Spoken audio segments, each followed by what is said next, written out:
Our next speaker is Julie O'Connor. Julie is the director of Caring Activists Against Fur. She's also the regional legislative district director of the League of Humane Voters of New Jersey, and she is the vice president of the Humane Education Committee.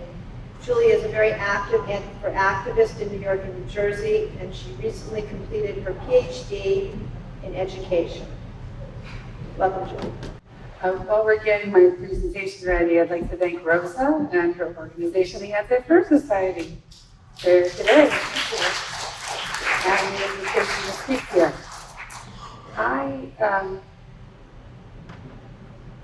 Getting a little nervous. I hope the presentation's on. I did want to just also, oh good, all right. I also want to just a special shout out to Doris, who just spoke. She underestimates her resume. She has just filed a motion against the Saddle River deer hunt in New Jersey, and she's really a rock star, so lots of questions. That stuff we can go to Doris. We work together at the League of Humane Voters in New Jersey, so when I'm done, please come out and see us, and we'll learn about how we can get more active for animals. So I'm the last gig before the lunch break, so I'll get started. Okay, next slide. First, I'll talk a little bit about CAAF. Oh, looks like my slide's screwed up, sorry. So we started in February 2002. We're coming up on a 17-year anniversary this season. Of the many victories we've seen against fur, a few we've been particularly involved with is the decision for Burlington Coat Factory to go fur-free.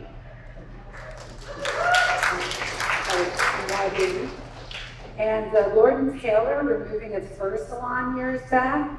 Now Lord & Taylor may not even be at that location anymore, so we're really happy to see less fur in the marketplace, and that'll lead to less of it on the street.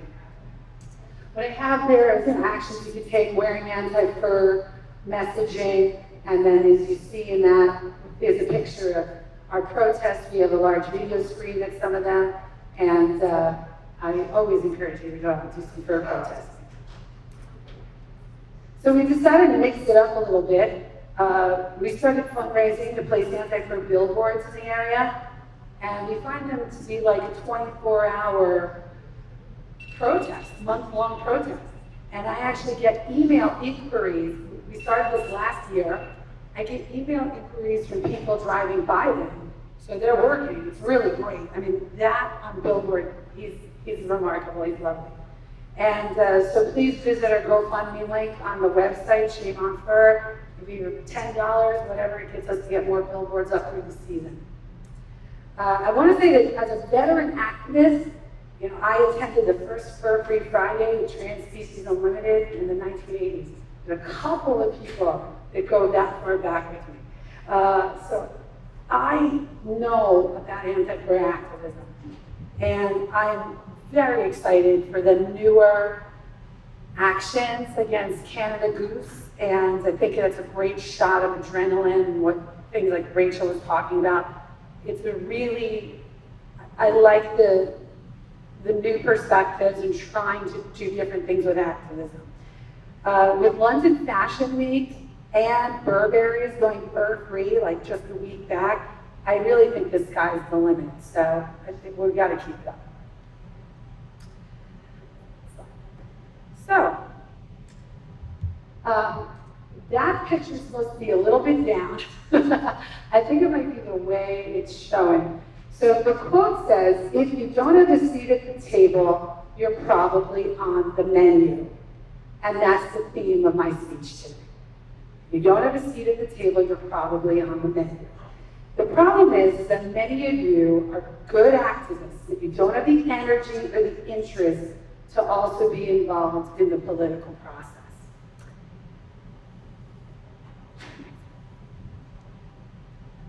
So here's our disconnect. Men like these make policies that affect animals. To be a good animal activist, you have to get politically involved for animals. have a lot of friends. This is a photo of one of our demos. I have a lot of friends who voted for President Trump, and I know they had personal convictions for doing so, and I don't judge. Everyone comes to the voting booth with their own reasons. But I want to be very clear, some of the people who supported this president really love animals. However, President Trump's policies have not turned out to be great for animals. This is the Safari Club International. There's some of their logos there. They really do have Trump's ear. The Safari Club International promotes trophy hunting. And as I was researching this, I found these random money connections. So for example, on point number 1, Safari Club International is partially financed by the oil and gas industry, and they take positions that align with the oil lobby, and they have a vested interest in these conservation fights. And then, you know, Grover Norquist, who's the anti-tax guy that the Republican politicians have been bowing down to, he's on the NRA board of directors for 18 years. So you start finding these weird connections, and if you look, the Safari Club International and the NRA, they are, you know, defending the importation of elephants in Zimbabwe. They all, you know, from Zimbabwe, they also have the lifting the, you know, granting permits for lion imports. So they're pretty bad actors. So I'm going to read some of this. Basically, you could say policy is made from money. One side is worse. When voting, you should look who's NRA endorsed, because they're not likely to be friends for the animals. Many times, the policy comes from who is funding the campaign. And I want to read that because that is a quote from the Safari Club International president. His name is Babiz. And this is a quote. Talked about many great groups who are working to make a difference. The NRA, National Shooting Sports Foundation, and the Congressional Sportsman Foundation, to name a few. He concluded, we need to form alliances and speak with one voice to address the issues. So the Congressional Sportsman Foundation, that's the one that should get your attention. These are members of Congress who receive money from the hunting interests. So look up their endorsements, you know, for fun.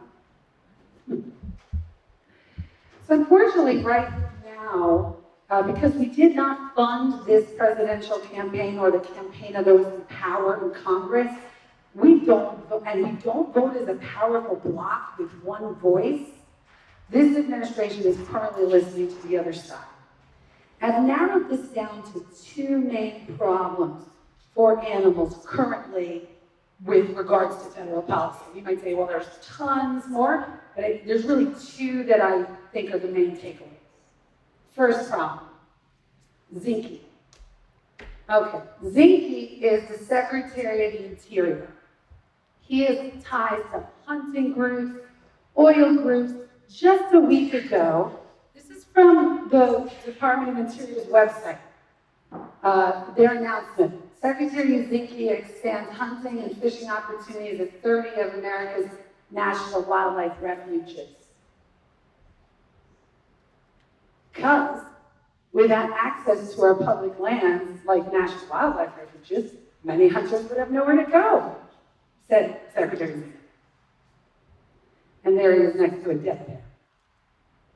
I can go on about Zinke, but seriously, just Google Zinke, and he is doing something awful any day you decide to Google it. Problem number 2, I'm going to read it because it's a little bit small. The Animal Welfare Act violations are still hidden from us. Groups can get FOIA requests, but they may take months, and sometimes the groups have to actually threaten to sue to get these documents. I'm going to read that.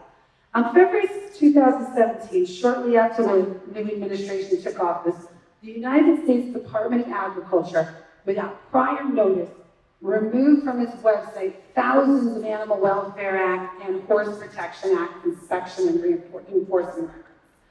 These are public records, many containing descriptions of animal neglect and suffering at puppy mills, roadside zoos, research laboratories, and cruelty and abuse by trainers and owners of Tennessee walking horses and related breeds.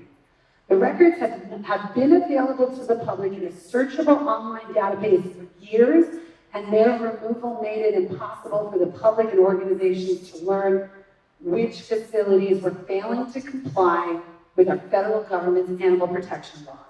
Now, this has been a wish of the USDA in previous administrations, but it was not allowed. So again, the politician matters a lot, and that's what I want to keep driving home. While we're getting some wonderful victories with the pressures that we're placing on retailers, we're getting more vegan options and banning fur, I hope I am impressing upon you that you must be politically involved in order to help animals more fully. I suggested doing a Google alert with the word animals. You're just going to become more informed. What gets knocked way later in the paper and on the internet, you'll know about it because part of the whole thing is suppressing the information about animals.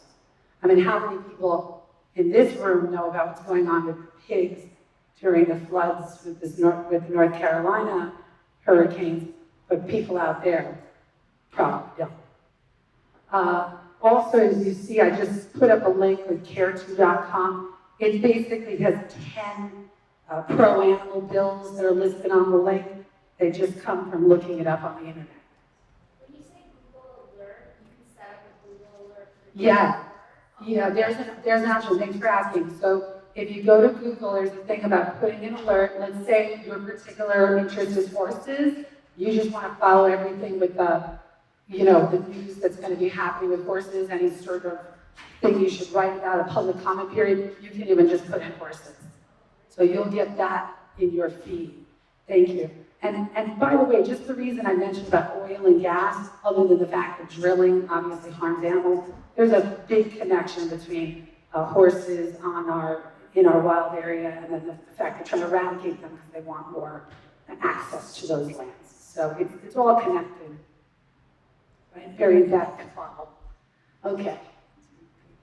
And this is what but Julie, things suck no matter who you vote for. And you can make a case for that. You can argue for it. But false equivalency is our enemy. It is worse when the wrong person gets in, and it can get better when the right person gets in, or at least stay the same for a while. Currently, and so League of Humane Voters in New Jersey, that's the group that I'm associated with. It says currently we're fighting to end trapping and the black bear hunt. We're also trying to ban wild animal services throughout the state. And I'm going to give you just a quick story. We have a governor, Governor Murphy, who promised to end the bear hunt. He has not done that yet. But the other candidate promised to continue the bear hunt. So this guy at least has to deal with us and the pressure that we will continue to bring because he knows we voted for him. We have a seat at that table, more than we would have if the other side got it. And we are continuing to extract that pressure. So please become a member if you live in New Jersey with the League of Humane Voters of New Jersey. And by the way, once I'm done and it's the lunch break, I have the very specific actions of what you can take on the table.